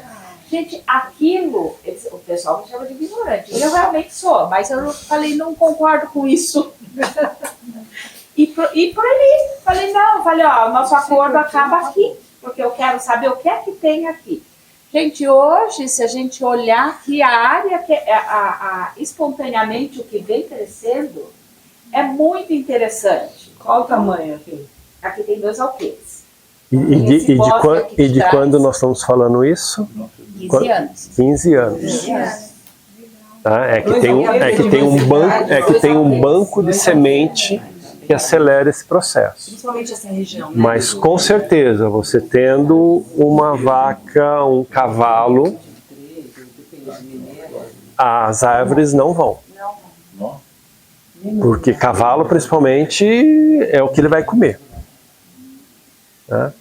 Então, a primeira coisa que nós temos que fazer é tirar os animais. Palmeira, ele não deixa uma. Né? Um jussara não vai ali de jeito nenhum. Então, a primeira coisa é isolar a área e tirar o acesso de animal. Eu pensei no meu vizinho lá, ele deixou a gente usar a área e a gente pensou, porque lá não tem mais onde plantar. A gente pensou em vir expandindo, principalmente pensando em sementeira, né, para a gente reutilizar.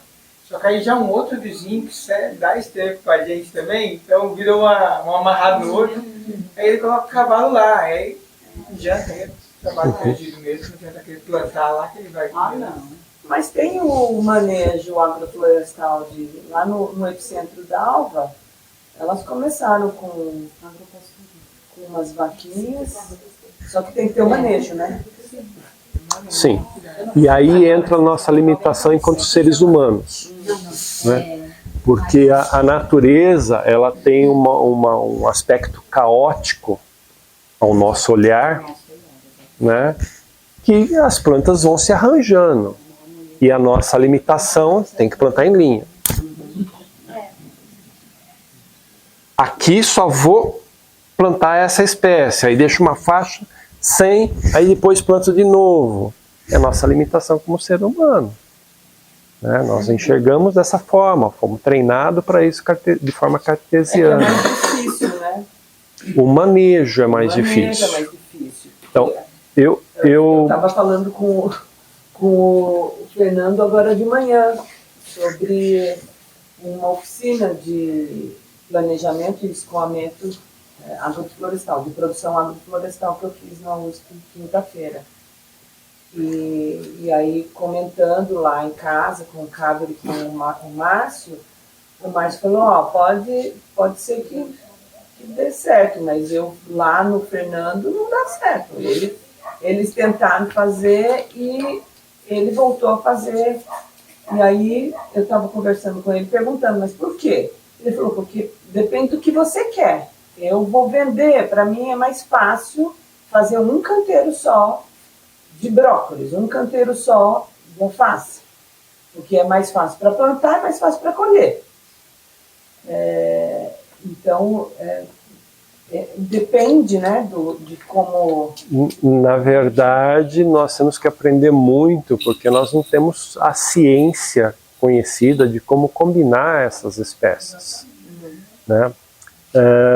Eu, na minha formação convencional, vamos dizer assim, né, aprendendo a fazer os monocultivos, logo reconheci no consórcio das espécies, né, a maior produção que tem.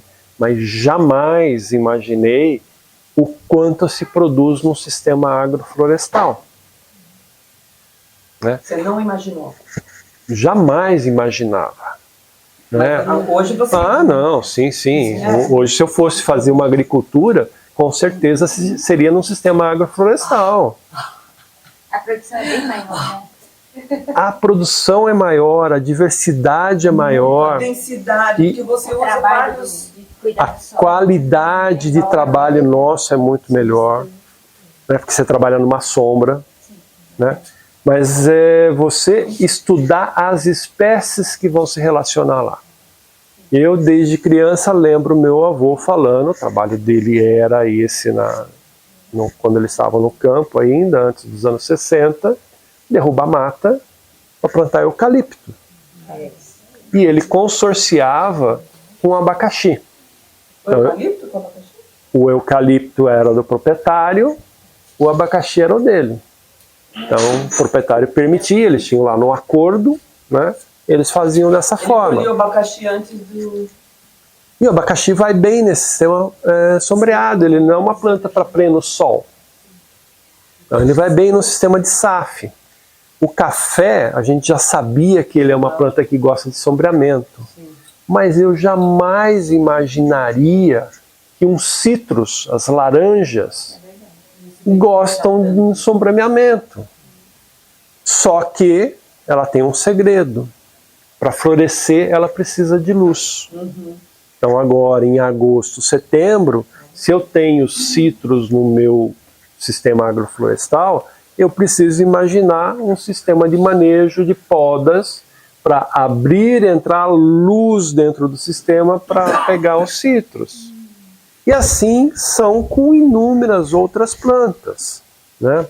Hoje, no dia de hoje, a forma que eu vejo é ter uma propriedade dividida em 15, 16 áreas e fazendo SAF em cada uma vez por ano em cada uma dessas áreas.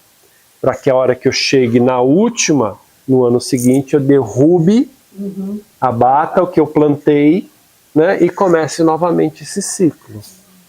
Então, com isso, eu começo a ter aquelas plantas que eu consigo produzir num momento mais aberto, né, que eu vou entrar com uma mandioca, né, um quiabo, umas abóboras, bananeiras, né, e vou ter as plantas no final, onde eu vou estar colhendo os frutos das espécies e na última a madeira do que eu plantei. E para isso a lei precisa evoluir, né, para que me permita fazer isso. Hoje já existe um cadastro de nativas, onde eu fazendo, eles me garantem que eu posso fazer esse manejo. Esse cadastro é estadual? É estadual. Tá? Então isso já existe, já uma linha, e esse pessoal vem trabalhando para mudar dessa forma de pensar. É identificado num plano altimétrico? Você tem uma planta da área, você faz a identificação do número de espécies que você plantou. Uma das formas que eles usam ainda é a nossa limitação enquanto ser humano de plantar em linha, né? Então, como que eu sei que as araucárias que você tem ali embaixo foi plantada? Elas estão plantadas em linha. Está plantada em linha. Você tem árvores ali de duas idades. Você tem árvores com mais de 50 anos, bem mais de 50 anos, e tem árvores que devem ter uns 10 anos, fora as novinhas que tá vindo. Provavelmente as araucárias da divisa, né? Exato, essa mesmo. Perto do poço. Errei por pouco, né? O que me chamou a atenção nessa oficina foi... ele começou com uma pergunta. O Yuri, é o nome do rapaz, ele tem uma empresa chamada Dois Rios Agrofloresta e tem uma parceria com a USP. Ele faz uma vez por semana, ele faz uma oficina lá, ou de consórcio, ou de, enfim, tudo envolvendo a agrofloresta. Mas ele começou, porque era escalonamento, com uma pergunta. Ele falou, em 600 metros quadrados, quanto que vocês acham que dá para faturar de dinheiro plantando nessa área? Tendo 600 metros quadrados. Aí um falou 4, outro falou 5, outro falou... Eu falei 1,5, 2 de faturamento por mês. Isso aqui, e aí a gente foi estudando e vendo qual era na conta, né, escolhendo as plantas. 600 metros quadrados de consórcio. 600 metros quadrados de área, o que dá 320 metros quadrados de canteiros, divididos em... Eram 12 canteiros de 30 metros, que a gente dividiu em 24 canteiros de 15 metros. E a conta, o que para mim me surpreendeu foi, em 6 meses, eu plantando 2 canteiros a cada 15 dias, eu ia ter sempre aquela cultura.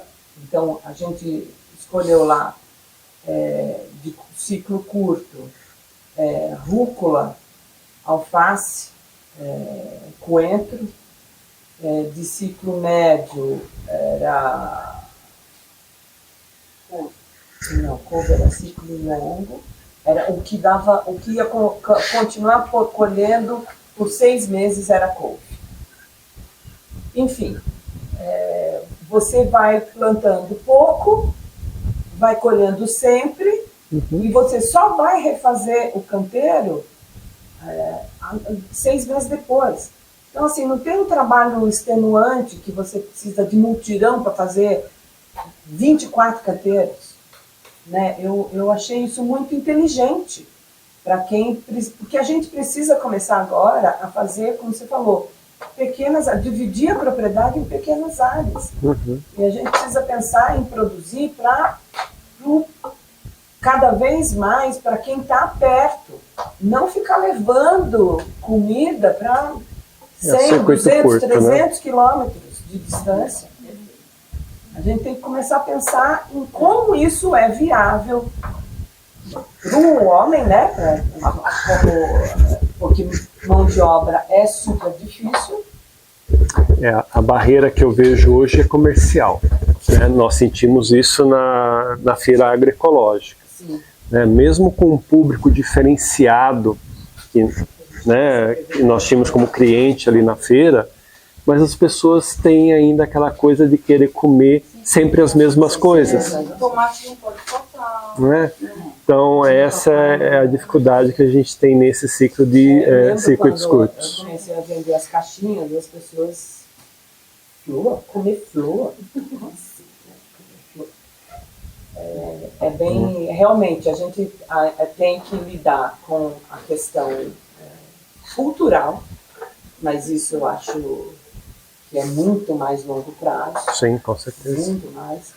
E num curto e médio prazo, eu acho que tem a questão da logística, né? Que, de qualquer maneira, se você vai fazer aqui, você, por exemplo, né, que está lá, você vender ali no Caetê, Vargem Grande, São Roque, talvez Araçariguama, talvez, né? Arrumar um esquema. Esse é talvez o primeiro passo é você olhar para o seu umbigo, né? O que eu produzo para eu comer. Eu ia falar isso. É o que assim, ninguém vai viver de alface, de couve, de flor. É o que eu sempre falo ali em casa. Vamos plantar mandioca? Tem coisa que não pode faltar. Milho e mandioca e banana e feijão é subsistência. Então, se você não planta isso, você planta alface para vender para fora, meu amor, nossa, não sei nem o que dizer. O cálculo, desculpa, Nilce, o cálculo técnico que a gente faz, que com 10 metros quadrados, a gente produz os alimentos de horta para uma pessoa. Uma família de 5 pessoas, 50 metros quadrados de horta. Né? Então você começa por esse núcleo produzindo o que você consome e aí os excedentes, né? Porque eu preciso comprar o sal que eu não tenho, né? Então eu começo com as trocas, né? Porque às vezes você produz alcachofra, eu não, eu tenho hora pronobis em casa, trocar, né? E assim vai, né? Que é o modo que era antes e com isso também, né? Que é isso aqui que a gente está fazendo. Exato, que a gente perdeu, né? A gente perdeu as dátivas de dar. Eu achei tão bonito cada um chegando com uma coisa aqui, né? Não é lindo, produz em casa, né? E até o tomate que veio agora, que o Davi trouxe, como é que é o nome do produtor lá do tomate? Massami. Do Massami, que tem uma agricultora amiga nossa lá de Biúna, que pega deles, eles fazem feira. Então, a Adriana me disse, eu convidei a Adriana e o João para virem aqui, mas eles estão de casamento da neta. E aí eu falei, Adriana, eu estou querendo tomate. Ela disse, o Davi está vindo buscar. Eu falei, posso mandar por ele? Eu disse, pode. O Davi também está ali numa tentativa entre produzir e não produzir, né? Ele está ali na área do paisagismo e equilibrando a vida dele na subsistência e no ideal de vida deles. Então esse daí deve ser do Saito, não do Massami. Mas enfim. Eu ia falar que era seu? Então era dele, eu comprei dele. Silvestre, né?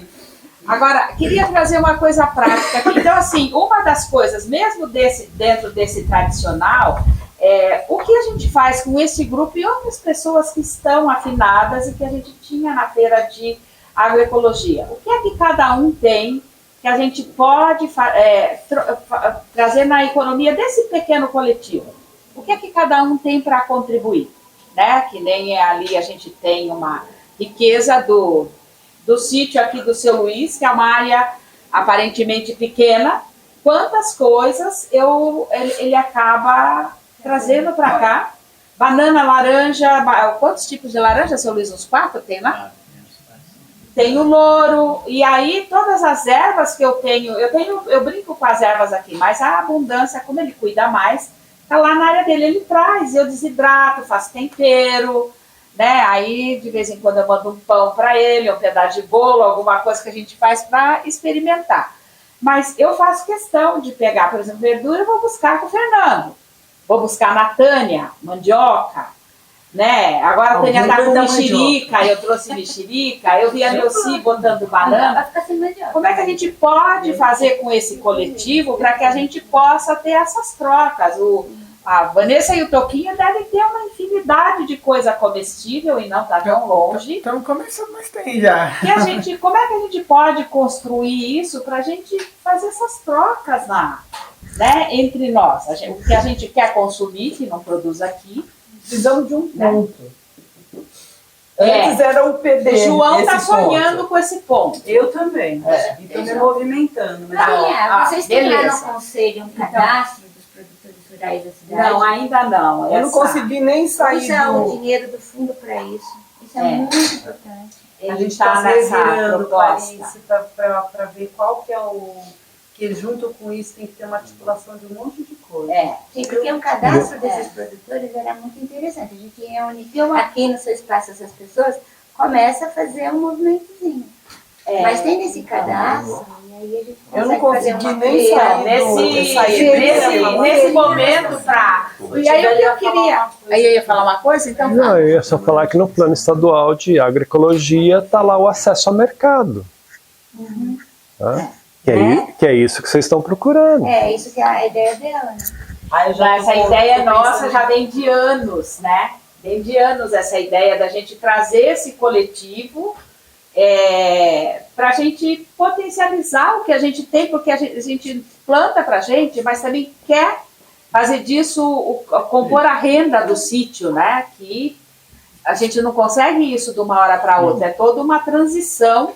Proporcionar troca, né? E proporcionar troca, as relações. Ela é financeira, ela tem tudo isso de compor, né? Mas essa troca, ela alimenta, não é só essa troca financeira, tem um movimento, uma energia que está todo mundo. Mas isso também traz essa proposta, né, do convite do Tidelli, de que cada propriedade, agora ainda olhando todo o nosso entorno, a vocação e o que a gente pode fazer dentro desse contexto que a gente tem hoje.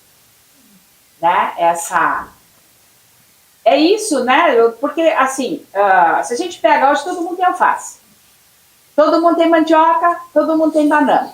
O pessoal de São Paulo fala para mim, Sueli, o que você pode produzir no local para poder ofertar para as pessoas? Eu falei, cara, se a gente botar alface, todo mundo tem, se a gente botar mandioca, se a gente botar banana, todo mundo tem, se você botar batata doce, todo mundo tem no mesmo tempo. Então, como é que a gente aproveita a nossa área para ter uma diversidade, inclusive com as punks? Porque tem punk que tem aqui que não tem em outro extremo de São Roque, ou que pode não ter na sua área, ou que pode não ter na sua. Então, acho que é uma ideia de uma cooperativa? Mais ou menos, é sempre, né, a gente se cooperar. Trazer conceitos e comercializar. Mas, para isso, na prática, como é que o povo está de fome? A gente dá para dar uma volta? Você fazer alguma coisa prática, visível aí? Pode ser? Todo mundo topa? Tiverem outra dúvida que eu tenho? Claro. Que sai um pouco dessa proposta. Velho, eu estou muito preocupada com a quantidade de eucaliptos que a gente tem aqui. Às vezes eu tenho vontade, eu não sei fazer isso, mas tirar foto e tirar os eucaliptos não sobra nada. Porque tem isenção, né, de imposto para quem planta eucalipto. Você pode pedir, não tem mais? Mas é só... Se vende eucalipto. Aí você falou é um negócio muito rentável. Agora eles estão tirando. É um cultivo. Então. Mas só tem isso aqui na região, não tinha em 2000 quando eu vim para cá. Aí você tira os pinheiros, que todo mundo corta, e os eucaliptos. Se a gente fizer no Photoshop, não sei como chama isso aí, gente, eu fico muito preocupada. Mas eu acho assim... porque ele falou do entorno, né? Que é importante a gente plantar e ter um entorno rico. Gente, se vier a especulação imobiliária que vem para cá, e o povo que tem pinheiro e eucalipto, tirar tudo, que nem o Hotel Alpino tirou tudo. Porque vai vir supermercado, hipermercado, Cobase, pode esperar. Só que vai encher, né? Vai vir tudo aqui. Você até fechou o olhinho, né? Mas Mas se a gente tirar todos os eucaliptos dos pinheiros, gente, Eu fica acho assim, a ó, gente, dá pra cá, não tem mais nada. a gente comentando assim, eu acho que tem que olhar os dois lados. O lado do dono também, é assim, eu vou brincar aqui do seu Luiz, né? Que hoje eu tenho a experiência da chácara lá, então eu vejo quanto mal eu falei do pessoal. Quando eu cheguei aqui no caminho do seu Luiz, ainda mais que ele falou que tinha suíço, faz tempo já, no mesmo caminho. Eu falei, seu Luiz, por que você não faz um canteiro de medicinais, ervas, temperos nessa rua inteira aqui, vai ficar lindo e show. Então a gente vem naquela empolgação. Ah, tá o eucalipto. Não, mas por que não põe isso, põe aquilo, põe aquilo? Depois, com o tempo, você vai vendo a mão de obra, vai vendo a manutenção. Aí com o seu Luiz, depois que eu falei tudo, meia hora falando pra ele, não, eu já fiz, já foi, já tirei, já, entendeu? Então chega uma hora que a pessoa põe o eucalipto e deixa rolar. Eu acho que é muito isso. Falta de incentivo, falta de ter uma mão de obra, falta... Eu acho que é uma série de coisas que chegam à decisão, na verdade. Entendi. Mas é preocupante, né? Ô, velho, deixa eu fazer uma pergunta para você. Lá a gente tem 2 hectares, né? E a gente, 65% é mata, a gente tinha um desconto no IPTU por conta dessa mata. Uhum. Em 2022, eu consegui entrar no... Não, em 2023. Ai, agora 21. Quando foi a última coisa disso? Acabou em 21.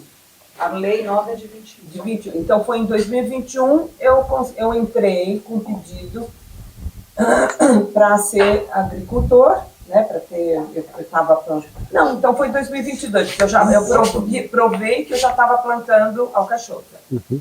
Então foi em 2022 eu consegui. Em 2022, eles reduziram de 50% o IPTU, o desconto do IPTU, para 40%. Quando eu questionei, a moça da prefeitura me mandou a lei que é baseada à cobrança do IPTU. Eu não sei se vocês sabem, o IPTU só pode ser cobrado se a prefeitura oferecer 6 serviços. Não, 3 não, 6, né? Você tem que ter no mínimo 2 de 6. E eu falei, eu não tenho nenhum. E aí eu entrei com o protocolo, e daí me devolveram o dinheiro que eu paguei naquele ano, e você não precisa pagar mais. Mas eu estou num limbo, porque eu não tenho mais o IPTU e eu não tenho o INCRA. Que bom. Olha que maravilha.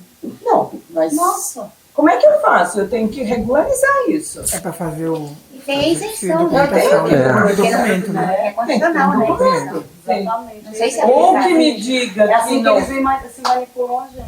Ou que me diga que eu não pago mais o IPTU, porque eu não recebi nenhum documento. Eles se deram um cala-boca, né? Não tenho nada, nenhum documento. Nenhum documento. Que eu, assim, ou que eu sou isenta, tipo, você não... Vai lá e exige, repete. Eu vou. Já bati com a cara na porta lá umas 5 vezes.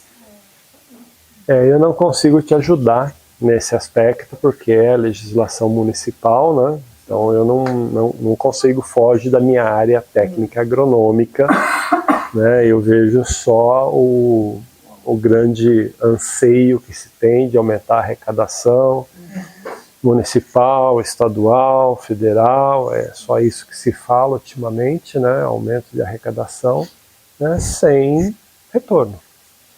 E que a gente tem um GT no conselho, a gente teve IPTU, um grupo de trabalho. De coração, para que a gente tenha uma visão de mundo mais humana, mais equilibrada, mais inteirada, a gente fica, como se fala, a gente traz essa ética para as nossas células que não permite mais que a gente participe de alguns movimentos ou que a gente tenha algumas atitudes que não condizem com essa relação de harmonia entre nós, a natureza e o cosmos, né? Então, é bem isso que a gente faz aqui. Você vê que aqui a gente trouxe todas política, arte, educação, todos os assuntos chegaram aqui. São essas sensibilizações que fazem com que a gente haja com ética e possa exigir levar isso para as pessoas, né, principalmente nas escolas, hoje eu digo, né, como é que a gente leva isso junto com a pedagogia ou sem a pedagogia, como é que a gente leva tudo isso para que a gente possa ter pessoas conscientes e a gente possa ter influência verdadeira nas políticas públicas. Porque hoje a gente não tem políticos que representem isso. Né? Então, ou a gente traz essa ética para dentro de nós, ou a gente fortalece esse coração que tem aqui com outros corações que pulsam essa verdade, né? Pulsam esse propósito, e para a gente ter as mudanças, porque senão as mudanças não vão acontecer. Deixa eu contar uma coisa. E o quadro planetário. Silvia, um minutinho só, perdão. Assim, eu estou sempre batendo nessa tecla, em todos em Câmara ou em Conselho, eu estou sempre batendo nessa tecla que é na educação. Eu não sei como agir para a gente mudar o currículo, que aplasta, que tira a autonomia dos professores dentro do seu núcleozinho de sala de aula. Porque ninguém melhor que os prof, que as prof, para assim, saber o que é o seu meio, os seus aluninhos, os seus discentes. Porém, onde está a ética que no currículo tira, e é sempre colocado em vários discursos, o cosmo, nós e a natureza. Gente, nós não somos nós se não fosse a natureza. Sim. Então, eu não sei por que no currículo coloca natureza e nós. Desde quando, acho que tem uns 500 anos que separamos o ser humano, o Homo sapiens, nossa espécie, a gente separou da natureza. Então, no currículo, não sei, acho que vem do MEC, que nem eu falei para você, os soberbos acadêmicos separaram a natureza, o meio ambiente, nós somos o meio ambiente, então incluir. Então começa lá na educação infantil, já que não dá para começar novamente nos progenitores, né? A gente consegue como pedagoga, a gente consegue, não sei que movimento, porque eu não consigo, eles me chamam de louca, né? As minhas colegas pedagogas dentro da escola me chamam de louca. Né? Como é que eu vou falar? Vou estar sozinha lá na frente da Secretaria Municipal de Educação? Eu tenho que mudar o currículo. Aonde que eu chego? Então, eu acho que isso vai mudar a partir do momento que os pais reconhecerem que essa natureza está dentro de nós. A partir do momento que a gente observe as crianças nesse florescer delas, que elas são altamente integradas. Olha a pequena. Eu queria só falar duas coisas que aconteceram na estação muito legais. Uma foi nesse último encontro que nós tivemos, que vocês levaram sucos dentro de garrafas, que ninguém entende que suco é, tem que perguntar que suco é. Achei ótimo, né? A gente nem escreveu, a gente foi bem ruim. Aí remeteu. Aí uma delícia, toma. E foi mesmo. Me remeteu e acabou. Foi o que acabou não primeiro. Tinha mais refrigerante, não sei se vocês viram, foi sumindo o refrigerante e a gente está nessa política de não pode, de plásticos, isso de caixinha. Ainda tinha o suco de caixinha. E os descartáveis que eu coloquei na última. E no projeto Jardim da Terra, Jardim da Infância, era assim, não podia mesmo refrigerante nem suco. O suco era feito pela Rosângela, que hoje está no financeiro da associação, que é uma contadora, e ela, por assim, contava tudo que tem de bom e falava, quero ver quem descobre o que tem no suco. E assim, as crianças tinham que descobrir o que tem no suco. Ótimo. Gente, já virava assim, uma atividade. Já é comer, essa coisa da educação, né? É o centro cultural de pode da se dizer que comunidade. não sei se tem outros, mas eu sei esse. A estação quer acolher uma ideia